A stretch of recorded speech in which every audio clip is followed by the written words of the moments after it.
quant à respecter la loi, alors on doit cautionner l'exploitation d'enfants. Enfin, je veux dire, c'est violer nos propres principes et propres valeurs. Et enfin voilà, c'est ça que je veux dire, juste. Hein. Je suis d'accord sur le principe, hein, c'est juste que nous, en tant que... Christophe, Arnaud et leurs copains se retrouvent pour la 3e fois cette année au sein de la commission Consommation durable. En tout, ils sont une 60aine de jeunes élèves bruxellois issus d'une 20aine d'écoles à se retrouver pour préparer le prochain Parlement des jeunes bruxellois pour l'environnement. Nous en sommes cette année à la 6e édition.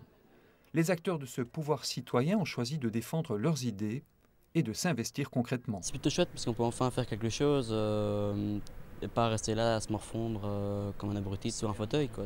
On peut se dire chouette, on peut en faire quelque chose, il y a un ministre derrière qui peut peut-être tenir ses engagements, bon c'est déjà bien, quoi. Tous ceux de mon école en tout cas qui sont venus ici l'ont fait parce qu'ils en avaient envie. On n'est pas là pour avoir facilement une réussite dans un cours ou l'autre, on est là parce qu'on s'intéresse à notre société, à ce qu'on peut éventuellement faire et éventuellement aussi changer.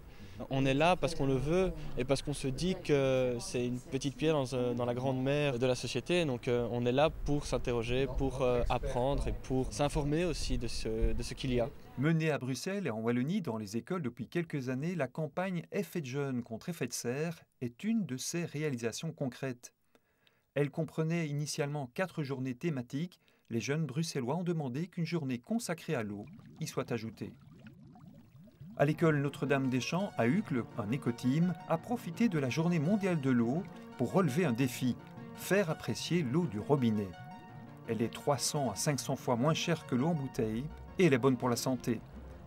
Victoria en est convaincue, en buvant de l'eau de distribution, on économise et en plus, on réduit nos déchets. Ici, je fais toutes les actions de effet de jeune contre effet de serre. Ici, je me suis un peu plus investie parce que je trouve que c'est quelque chose de très important, qu'avec les panneaux qu'on a mis là, c'est important de savoir que 72 000 grammes de CO2 par bouteille, c'est vraiment énorme. C'est pour ça que j'ai participé à ce projet. Pas de distribution de canettes pendant toute une journée et une invitation à prendre une gourde ou un gobelet. Voici des petits gestes du quotidien faciles à mettre en place et qui peuvent devenir très vite de bonnes habitudes. On est ravis, disons que ce matin ça a été le rush alors qu'on ne croyait jamais que ça allait aussi bien marcher. Donc les élèves ont été très réceptifs, tant et si bien qu'on a fait un bis à 11h pendant la récré qui a de nouveau bien marché. Et donc à 11h20, on avait déjà 200 élèves qui étaient passés par les bars à eau pour goûter. Donc maintenant on va voir ce que ça donne. Avec l'heure de midi, forcément on va arriver environ à 300 jeunes sur 1100 qui auront en tout cas goûté et tenté de trouver où est l'eau du robinet.